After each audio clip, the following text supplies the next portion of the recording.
The rain hammered against the floor-to-ceiling windows of Pierce Industries' 42nd floor boardroom as Jonathan Pierce stood with his back to 27 trembling employees.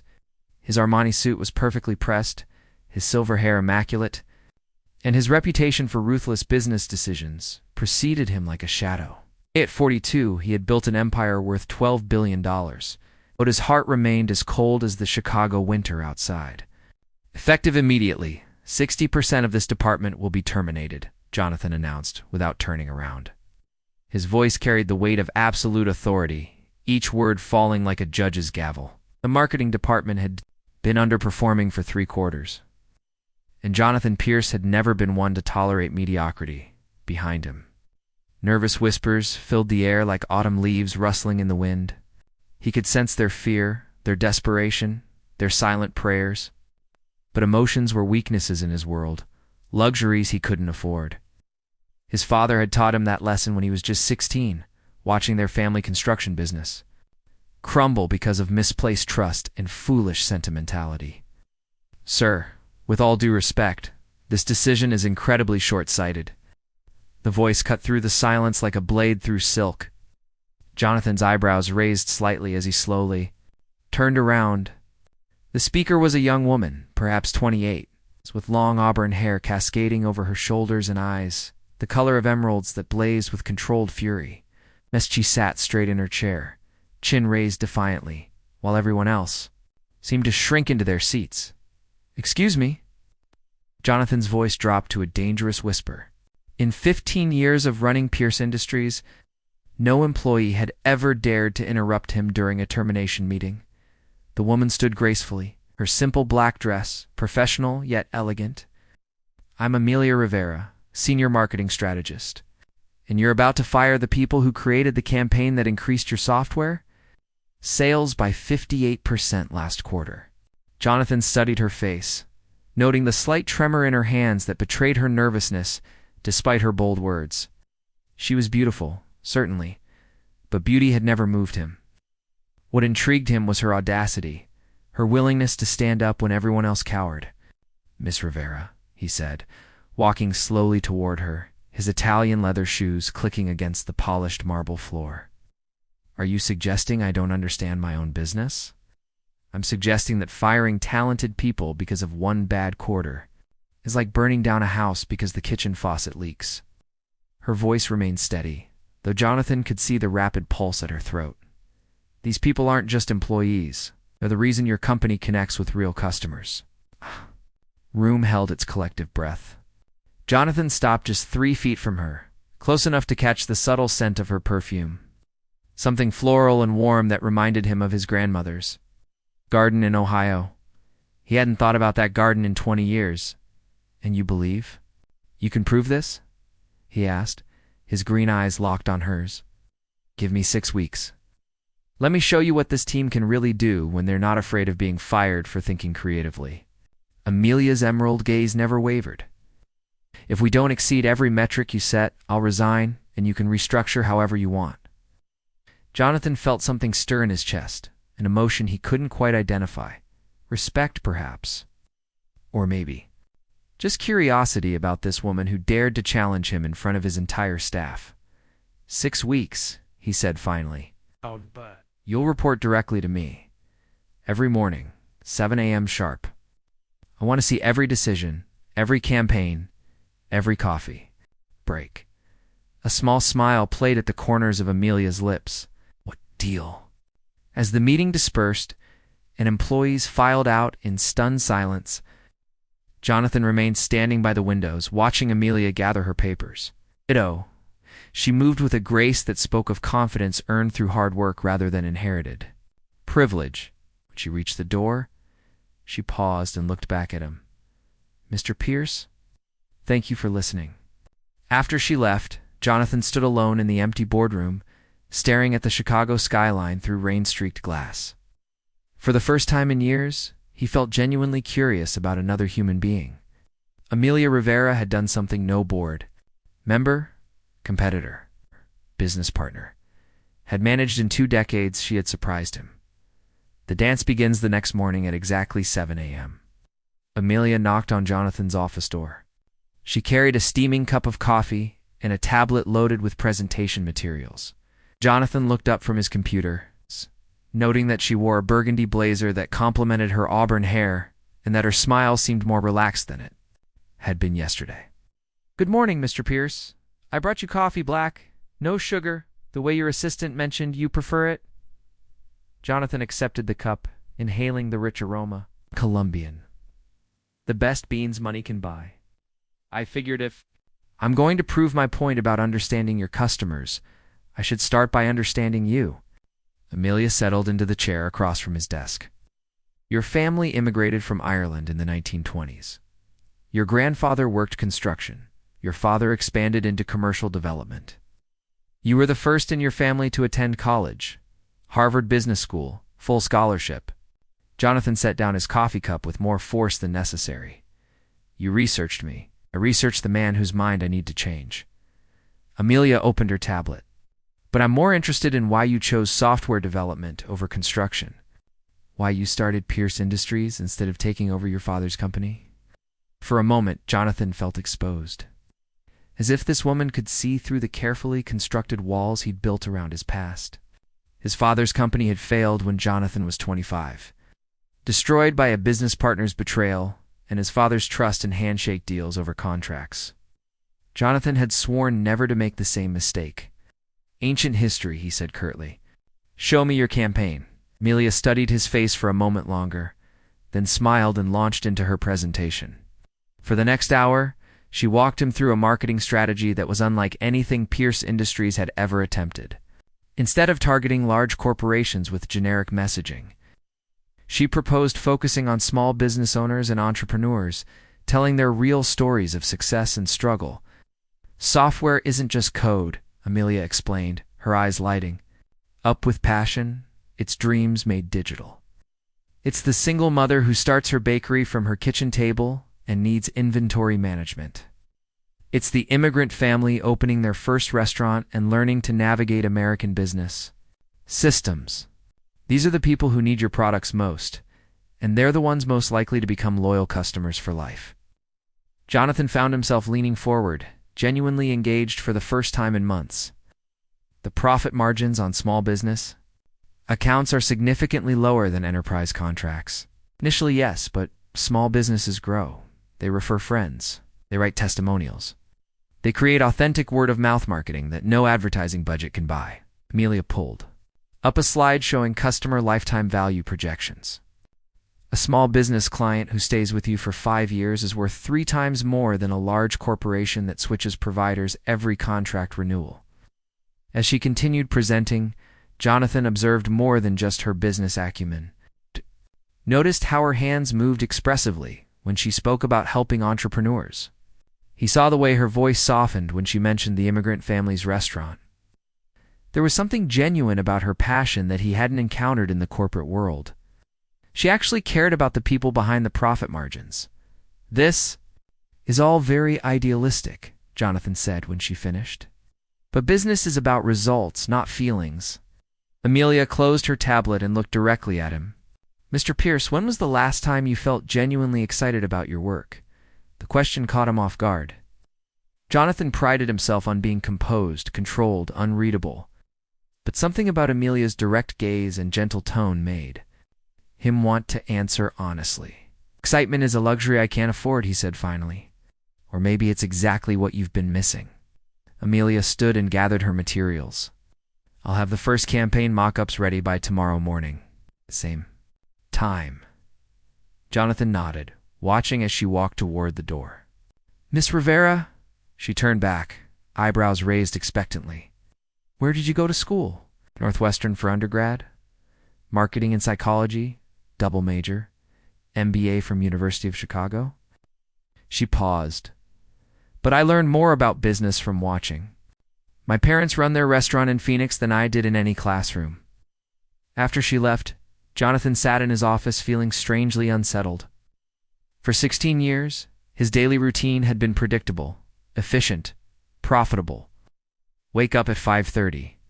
Gym for an hour, shower, dress, coffee, work until 8 p.m., dinner alone, sleep, repeat. It was a life designed for maximum productivity and minimum emotional risk. But Amelia Rivera had introduced an element of unpredictability that both intrigued and unnerved him. She spoke about business with the same passion most people reserved for family or art. She challenged his assumptions without being disrespectful. And she looked at him as if she could see something worth saving beneath his carefully constructed armor. The first crack over the following days, their 7 a.m. meetings became the highlight of Jonathan's routine. Amelia brought fresh ideas, innovative strategies, and an infectious enthusiasm that gradually began to thaw his professional detachment. She also brought coffee each morning, never the same blend twice, claiming she was on a mission to find the perfect cup. "Today's selection is Ethiopian," she announced on Thursday morning, setting down his cup with a flourish. "Single origin, medium roast, with notes of chocolate and citrus."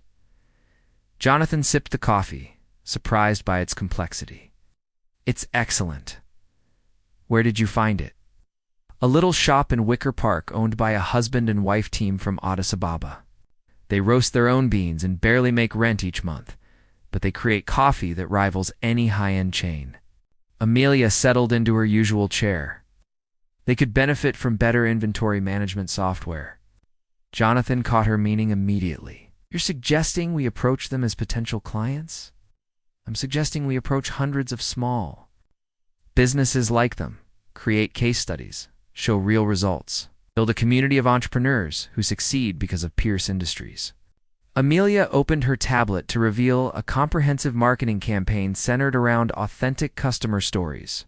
For the next hour, it discussed implementation strategies, budget allocation, and success metrics. But Jonathan found himself paying as much attention to Amelia herself as to her presentation. She had a habit of tucking her hair behind her left ear when she was thinking deeply. Her laugh was musical and genuine, and when she talked about helping small businesses succeed, her entire face illuminated with purpose. "You really believe in this," he observed. "I believe in people's dreams," Amelia replied simply. "My parents came to America with nothing but determination and a family recipe for mole sauce. They worked 18-hour days for 10 years to build their restaurant. Software like yours could have saved them thousands of hours of manual bookkeeping and inventory tracking." Jonathan studied, her face noting the mix of pride and sadness in her expression. "What happened to their restaurant? Sold it last year?" "Dad's arthritis got too bad for the physical demands of restaurant work, and they never learned to delegate effectively. They're comfortable now, but I always wondered what they could have achieved with better business tools." There was a vulnerability in her voice that Jonathan recognized the weight of watching parents struggle. The desire to honor their sacrifices by achieving something meaningful. His own father had worked himself to death trying to build something lasting, only to lose it all through misplaced trust. "Is that why you chose marketing? To help other small businesses succeed where your parents struggled?" Amelia met his gaze directly. "Partly, but also because I believe business can be a force for positive change when it's done with integrity and purpose." The word integrity hit Jonathan like a physical blow. When had he last made a business decision based on integrity rather than profit margins? When had he last considered the human impact of his choices rather than just the financial outcomes? "Your campaign proposal is compelling," he said carefully, "but it requires a significant shift in company culture. My employees are used to targeting large accounts with proven revenue streams." "Change is always uncomfortable," Amelia agreed, "but growth requires discomfort. Your company has been profitable but stagnant for 3 years. This approach could reignite innovation and passion throughout your organization." Jonathan stood and walked to his windows, looking down at the bustling Chicago streets below. Somewhere in those buildings were hundreds of small businesses struggling to survive. Dreams deferred by lack of resources and knowledge. Pierce Industries had the tools to help them succeed, but had always focused on bigger, more prestigious clients. "If we proceed with this strategy," he said, without turning around, "I want you to lead the entire campaign. Full budget authority, direct access to all departments, and a team of your choosing." Behind him, Amelia's sharp intake of breath was audible. "Mr. Pierce, that's a tremendous responsibility. It's a tremendous opportunity. For both of us." Jonathan faced her again, noting the mixture of excitement and apprehension in her emerald eyes.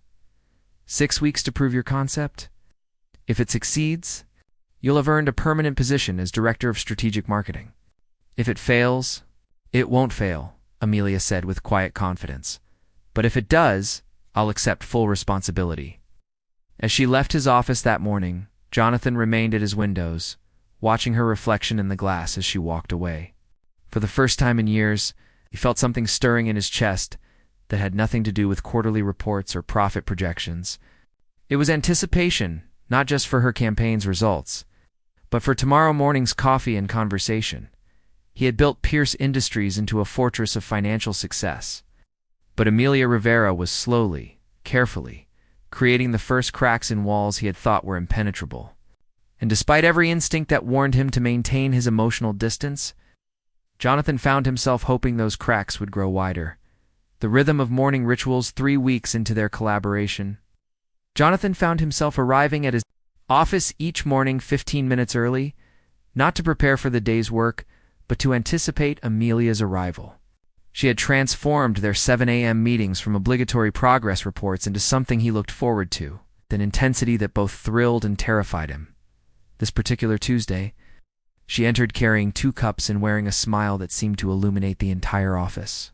Her burgundy dress was simple but elegant, and she had pulled her auburn hair back in a way that highlighted the graceful curve of her neck. Jamaican Blue Mountain today, she announced, settling into what had become her chair. Considered one of the world's finest coffees, grown in the Blue Mountains of Jamaica at elevations over 5,000 feet. Jonathan accepted his cup gratefully. Over the past weeks, their coffee ritual had evolved into something intimate and personal. Each morning brought a new blend, a new story about the farmers who grew it, the families who depended on it. Through coffee, Amelia had begun teaching him to see beyond profit margins to the human stories behind every transaction. Thus, Small business outreach progressing, he asked, settling behind his desk. Amelia's eyes lit up with enthusiasm. Better than projected. We've signed 43 new clients in the past 2 weeks, including the Ethiopian coffee shop I mentioned, a family bakery in Pilsen, and a graphic design studio run by recent art school graduates. She opened her tablet and showed him a video. Testimonial from Maria Santos, owner of Santos Family Bakery. In the video, Maria spoke with tears in her eyes about how Pierce Industries' inventory management software had helped her track seasonal demand patterns, reduce waste, and increase profits by 30%. This is exactly what I was talking about, Amelia said, her voice thick with emotion. Maria can now afford to hire her teenage daughter as part-time help instead of the girl having to work at a fast food restaurant after school. Software isn't just code, it's families staying together, dreams becoming reality. Jonathan watched Amelia's face as she spoke about Maria's success, noting the genuine joy in her expression. When had he last felt such authentic happiness about a business outcome? When had he last seen his work as anything more than numbers on a spreadsheet? Tell me about your family, he said suddenly, surprising himself with the personal question. Amelia looked up from her tablet, a soft smile crossing her features.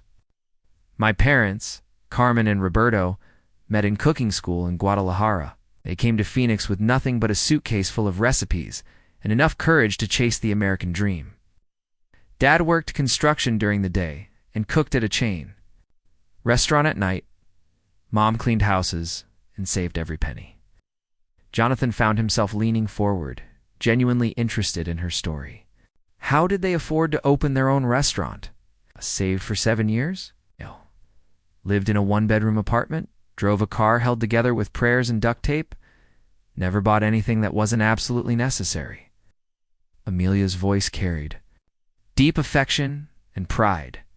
When they finally had enough for a down payment on a small space, the whole extended family pitched in.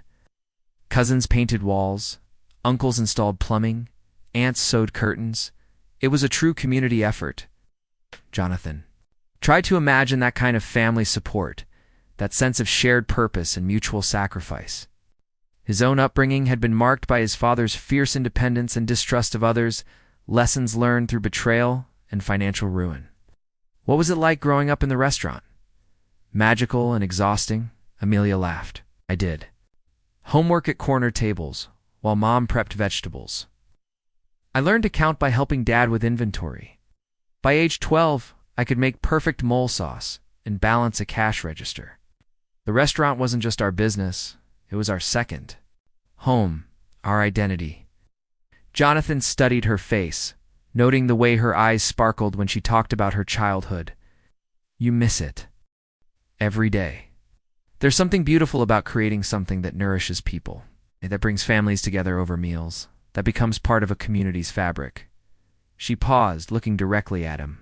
I think that's why I'm drawn to helping small businesses.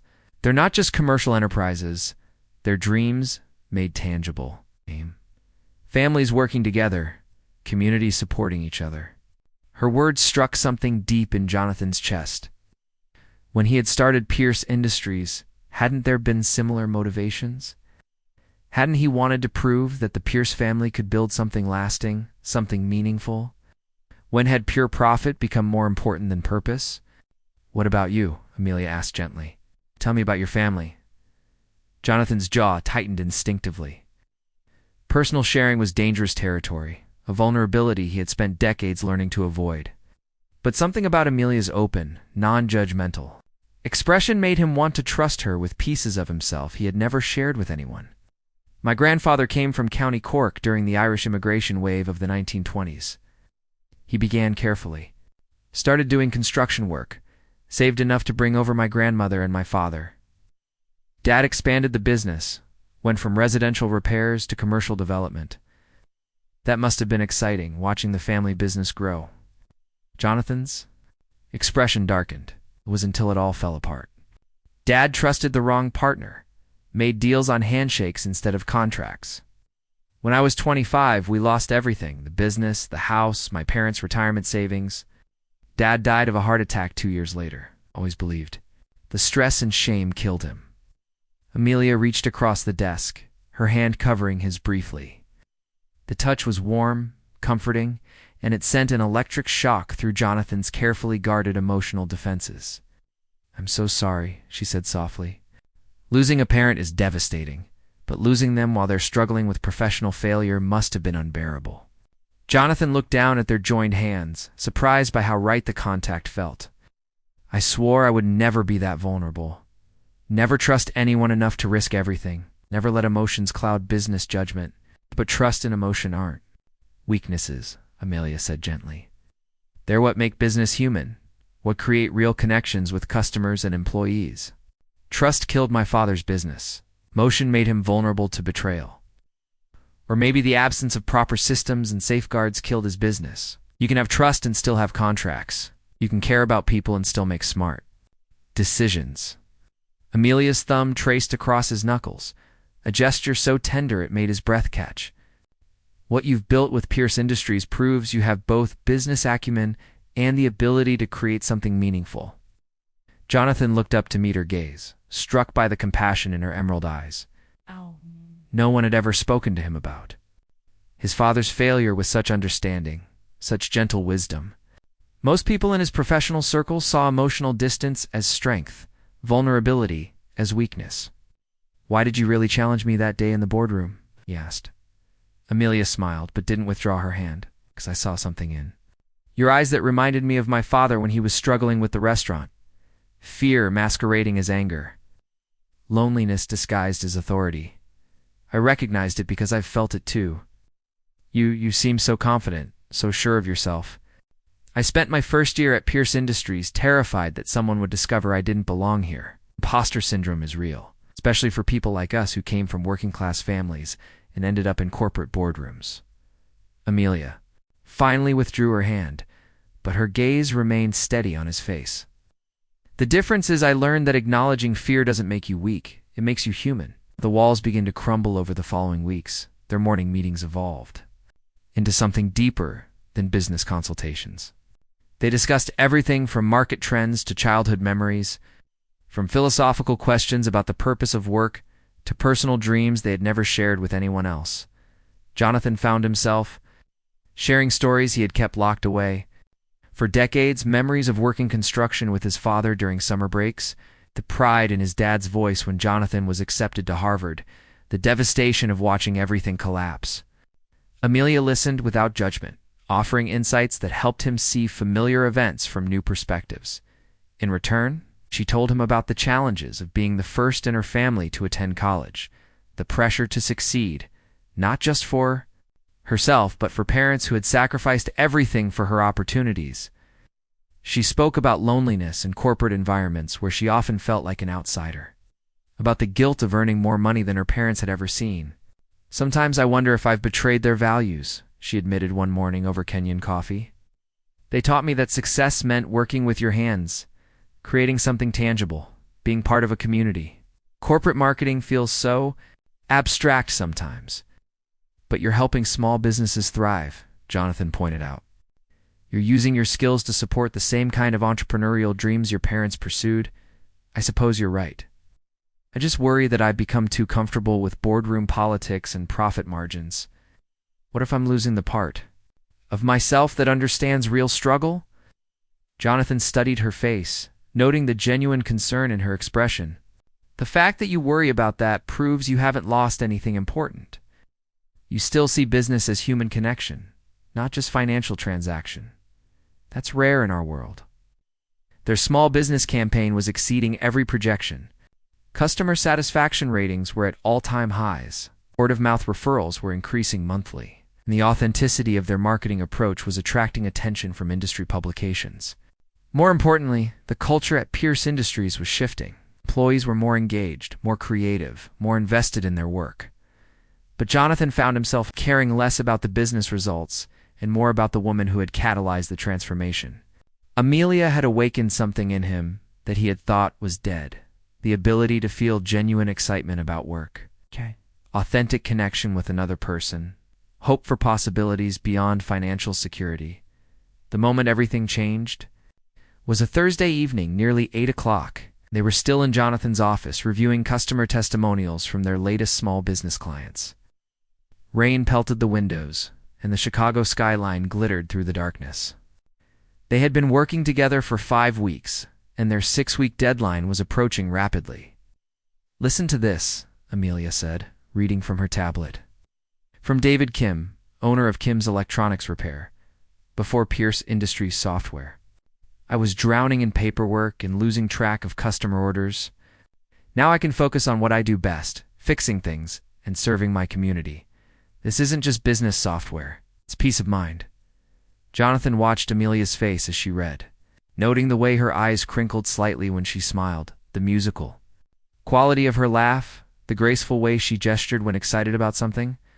Somewhere during their weeks of morning coffee and evening strategy sessions, his feelings had evolved far beyond professional respect or physical attraction. He was falling in love with her. The realization hit him like a physical blow. Love was the ultimate vulnerability, the one risk he had sworn never to take. Love meant potential betrayal, possible loss, certain emotional exposure. Everything his father's experience had taught him to avoid. "Mr. Pierce, are you all right?" Amelia was looking at him with concern. Her head tilted slightly in the way he had come to recognize as her thinking pose. She set down her tablet and moved closer to his desk. "You look like you've seen a ghost." "Maybe I have," Jonathan said quietly. "The ghost of the man I used to be before I built all these walls." Amelia's expression softened with understanding. "Walls can be torn down, you know. It's scary, but it's possible. What if I don't know how? What if I've been behind them so long that I've forgotten how to be human?" Without hesitation, Amelia walked around his desk and stood directly in front of him. This close, he could see gold flecks in her emerald eyes, could catch the subtle scent of her perfume, could feel the warmth radiating from her presence. "You've been human all along," she said softly. "I've seen it in the way you listen to customer stories and how you've supported the small business campaign even when it scared you. In the coffee ritual we've created together. You've been showing me your humanity for weeks." Jonathan stood up, bringing them face to face. They were so close, he could feel her breath on his skin, could see the slight trembling in her hands that mirrored his own nervous energy. "Amelia," he said, his voice barely above a whisper, "I think I'm falling in love with you." Her intake of breath was sharp, surprised. but her eyes never left his face. "I think I've been falling in love with you too," she admitted. "Despite every rationale, reason why I shouldn't, we work together. I'm your boss. This could complicate everything we've built." "It could," she agreed. "Or it could make everything we've built stronger, more meaningful, more real." Jonathan raised his hands to cup her face, his thumbs tracing along her cheekbones. "I don't know how to do this. I don't know how to love someone without losing myself." "You don't have to lose yourself," Amelia whispered, leaning into his touch. "You just have to trust that sharing yourself makes you stronger, not weaker." When their lips met, Jonathan felt something fundamental shift inside his chest. Kiss was gentle at first, tentative. Two people who had spent weeks building emotional intimacy finally allowing physical connection. But as Amelia's arms wrapped around his neck and she pressed closer to him, the kiss deepened with all the passion they had been carefully holding back. When they finally broke apart, both breathing hard, Jonathan rested his forehead against hers. "What happens now?" "How we figure it out together," Amelia said, her voice full of hope and determination. "We build something beautiful, both professionally and personally. We prove that business success and genuine love can coexist." Outside, the rain continued to fall on Chicago, but inside Jonathan's office, two people who had found each other against all odds began planning a future neither had dared to dream possible. 3 days before their 6-week deadline, Jonathan was reviewing the remarkable results of Amelia's small business campaign when his assistant announced a call from Richard Blackstone, CEO of Titan Global Corporation. Titan Global was known for aggressive acquisitions and ruthless efficiency. They bought successful companies, stripped them for parts, and maximized shareholder value by any means necessary. Pierce Blackstone's voice boomed through the speakerphone. "I'll cut straight to the point. We want to buy Pierce Industries. Full acquisition, cash offer, enough money to set you up for several lifetimes." Jonathan's blood went cold. "I'm not looking to sell. Everyone's looking to sell for the right price. We're talking about $2.8 billion. Pierce, think about what that means for your personal wealth, your security, your future." The number was staggering. More money than Jonathan had ever imagined possessing. It represented the ultimate financial safety net, protection against every possible vulnerability that had destroyed his father. "Why Pierce Industries?" Jonathan asked, though he suspected he already knew the answer. "You've built something efficient and profitable. Your recent marketing campaign has caught our attention. Impressive customer acquisition numbers. Strong brand loyalty, expanding market share. We want those assets, that customer base, those revenue streams, and my employees." Blackstone's laugh was cold and calculating. "Redundancies will be eliminated, of course. We have our own teams, our own systems. Your people won't be necessary after the transition period." Jonathan closed his eyes, picturing the faces of his employees. People who had trusted him, who depended on Pierce Industries for their livelihoods, who had just begun flourishing under the new culture Amelia had helped create. "I need time to consider this," he said finally. "Take all the time you need, but don't take too long. Opportunities like this have expiration dates." After ending the call, Jonathan sat in stunned silence. The offer represented everything he had worked toward: absolute financial security, protection against the kind of vulnerability that had destroyed his father, freedom from the daily risks of running a business. But it also meant betraying everyone who had trusted him. The weight of impossible decisions that evening. Jonathan found himself alone in his penthouse apartment, staring out at Lake Michigan while nursing a glass of 30-year-old Scotch. The space was immaculate, expensive, and utterly devoid of warmth, a perfect reflection of the life he had built before Amelia entered it. His phone buzzed with a text from Amelia. "Dinner tomorrow to celebrate the campaign results? I found an incredible family-owned Italian place." Even her text message radiated warmth and optimism. She had no idea that everything they had built together was about to be tested by an offer that could destroy it all. Jonathan tried to imagine explaining the situation to her, tried to picture her reaction when she learned that accepting Titan Global's offer would mean firing every employee they had worked so hard to inspire and support. The small businesses they had signed as clients would be abandoned, left to find new software providers and rebuild relationships they had just established. But $2.8 billion would eliminate every financial worry for the rest of his life. He could pursue any venture, support any cause, live anywhere in the world without concern for profit margins or quarterly results. It was the kind of security his father had never achieved, the protection against vulnerability that Jonathan had spent decades building toward. His father's voice echoed in his memory. Trust no one, Jonathan. In the end, the only person you can count on is yourself. But Amelia's voice was stronger, more recent. Trust and emotion aren't weaknesses. They're what make business human. The confrontation the next morning, Amelia arrived at their usual time, with Ethiopian coffee and a radiant smile. She wore an emerald green dress that matched her eyes, and her auburn hair caught the morning light streaming through his office windows. Ready to see our final numbers? She asked, settling into her chair with infectious enthusiasm. We exceeded every projection. 97 new small business clients, customer satisfaction scores above 90%, and employee engagement. Ratings at an all-time high. Jonathan accepted his coffee but couldn't bring himself to share her excitement. Amelia, we need to talk about something important. Her smile faltered slightly as she registered the serious tone in his voice. What's wrong? I received an acquisition offer yesterday. Titan Global wants to buy Pierce Industries. Amelia's face went pale. Titan Global? They're known for buying companies and immediately laying off most of the workforce. The offer is $2.8 billion. The number hung in the air between them like a death sentence. Amelia set down her coffee cup with trembling hands, her eyes searching his face for some sign of his intentions. That's an enormous amount of money, she said. Quietly, life-changing money, generational wealth, complete financial security, and everyone who works here would lose their jobs. Her voice was barely above a whisper. All the small businesses we just signed would be abandoned. Everything we've built would be destroyed. Jonathan stood and walked to his windows, unable to meet her gaze. It's a business decision, a rational choice based on financial benefit. It's a betrayal. Amelia's voice grew stronger, edged with anger.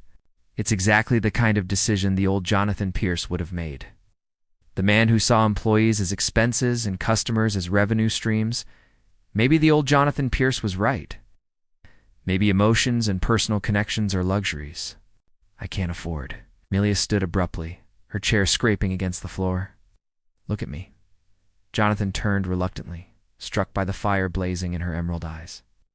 For 6 weeks, you've been becoming the man you were meant to be, she said, her voice shaking with passion. You've remembered what it feels like to care about something beyond profit margins. You've seen the joy on Maria Santos's face when she talked about hiring her daughter. You've read testimonials from entrepreneurs whose dreams we helped make reality, and I've also seen how vulnerable caring makes you. How easily trust can be betrayed. How quickly emotions can lead to destruction. Your father's business didn't fail because he cared too much. Failed because he didn't have proper safeguards and legal protections. Amelia moved closer to his desk, her hands pressed flat against the polished surface. You can have both. Compassion and wisdom. Can care about people and still make smart business decisions. I offer guarantees my financial security for life. And what kind of life would that be? Amelia's voice cracked with emotion. Sitting alone in your penthouse, counting money while knowing you destroyed the lives of hundreds of people who trusted you. Is that the legacy you want? Jonathan felt something breaking inside his chest. Years of carefully constructed emotional armor cracking under the weight of her words. I don't know how to choose people over profit. Every instinct I have tells me to take the money and run. Trust my instincts for both of us. Amelia walked around his desk and stood directly in front of him, her hands reaching up to cup his face. I love you, Jonathan. Not your money, not your success, not your power. I love the man who listens to customer stories with genuine interest, who worries about his employees' well-being, who drinks Ethiopian coffee and asks about the farmers who grew it. Jonathan closed his eyes, leaning into her touch. What if I choose you, choose this, and we lose everything anyway? What if the business fails and we end up with nothing? Then we'll fail together, and we'll build something new together. Amelia's thumbs traced along his cheekbones. But if you take Titan Global's offer, you'll have all the money in the world and no one to share it with.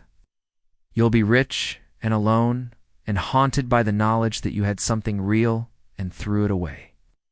The decision that defined everything that night, Jonathan called an emergency board meeting. 5 board members gathered in the conference room, their faces reflecting curiosity and concern about the urgent nature of the meeting. Titan Global has made an acquisition offer, Jonathan announced without preamble. $2.8 billion for complete purchase of Pierce Industries. The room erupted in excited murmurs. Board member Patricia Wells leaned forward eagerly. That's an extraordinary offer, Jonathan. What's your timeline for acceptance? I'm not accepting it. Silence fell like a heavy curtain.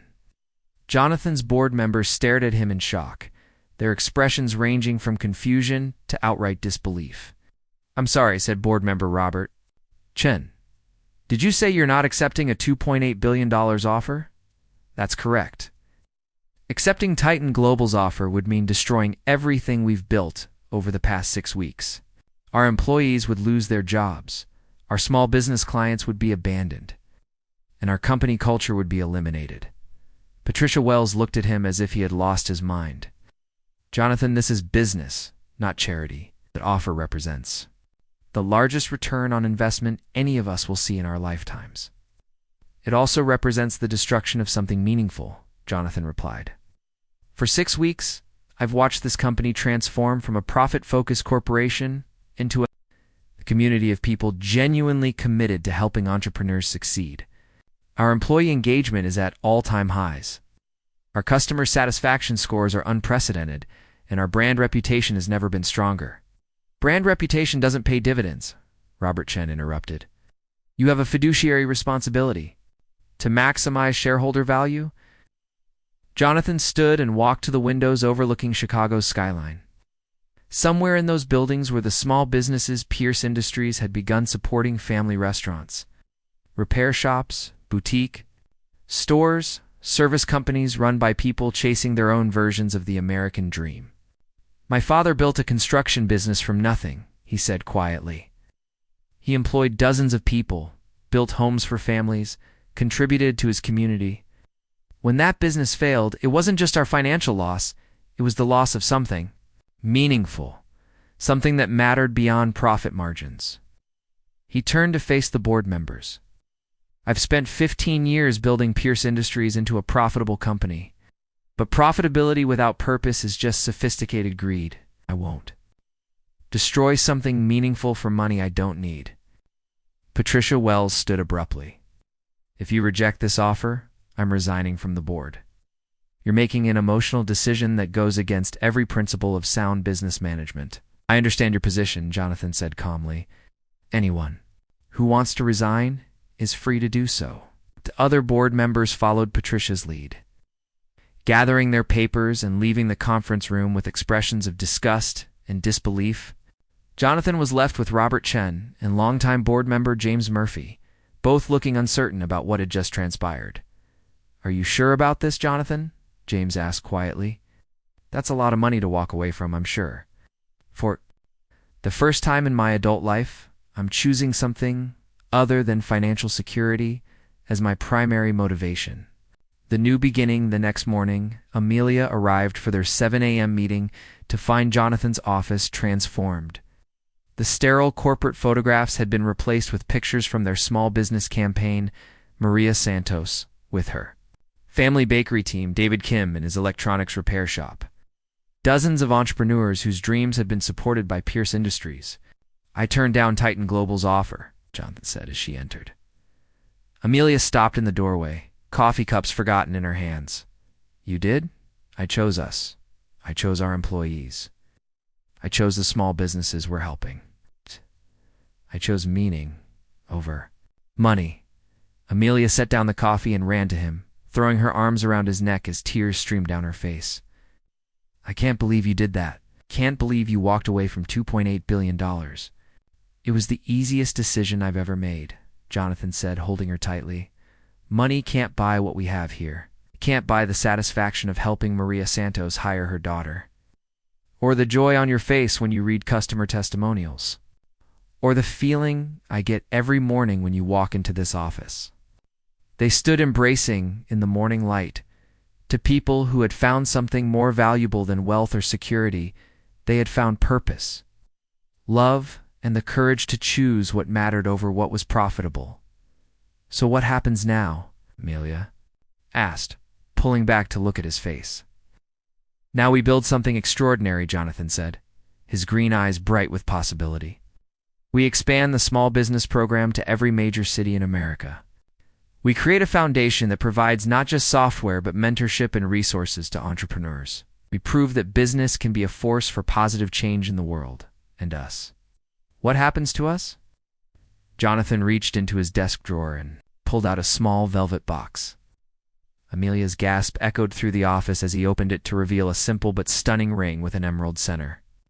Stones surrounded by diamonds. "I want to build a life with you," he said, dropping to one knee beside his desk. "I want to wake up every morning knowing that I'm choosing love over fear, purpose over profit, partnership over isolation. Amelia Rivera, will you marry me?" Through her tears, Amelia's radiant smile was answer enough. But she whispered yes anyway, before kissing him with all the passion and promise of their shared future. 6 months later, Pierce Industries was featured on the cover of Entrepreneur magazine as the company that chose heart over profit.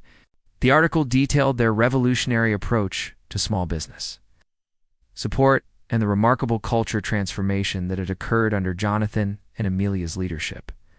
But more importantly, on a quiet Saturday morning in Jonathan's penthouse apartment, he woke up next to the woman he loved, looked out at Lake Michigan, and realized he had finally found something more valuable than money or security.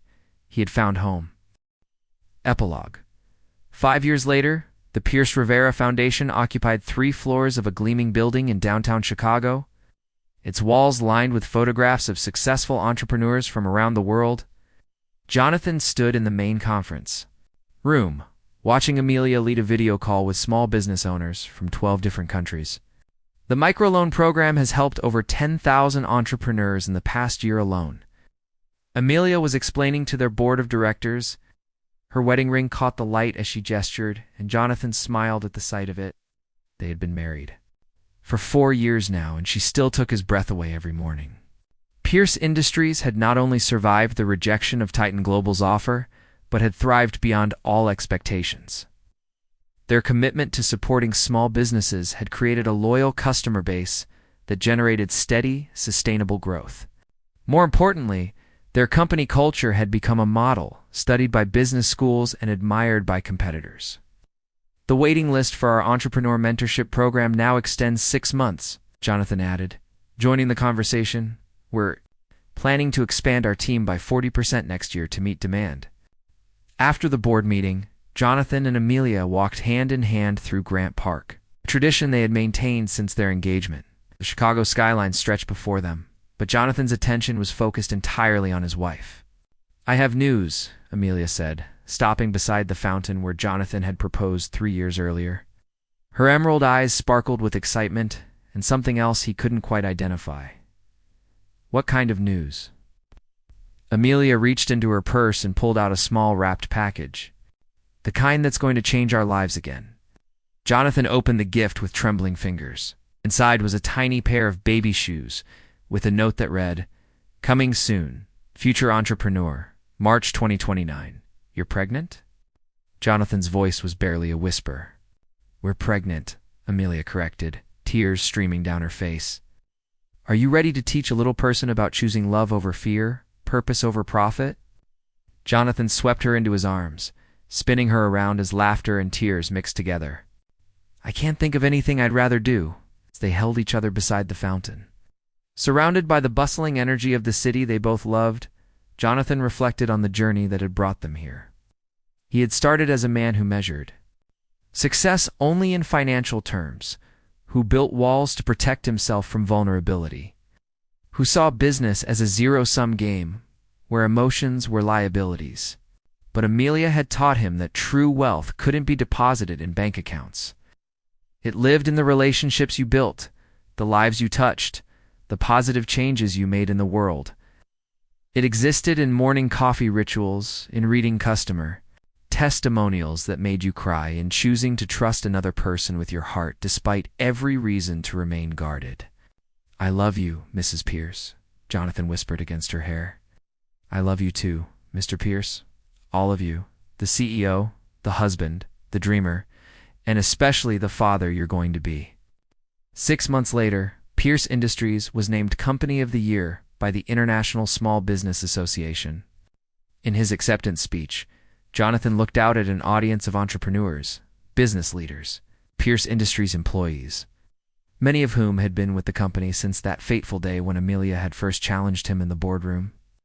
5 years ago, I believed that business success required emotional detachment and that personal relationships were professional liabilities, he said.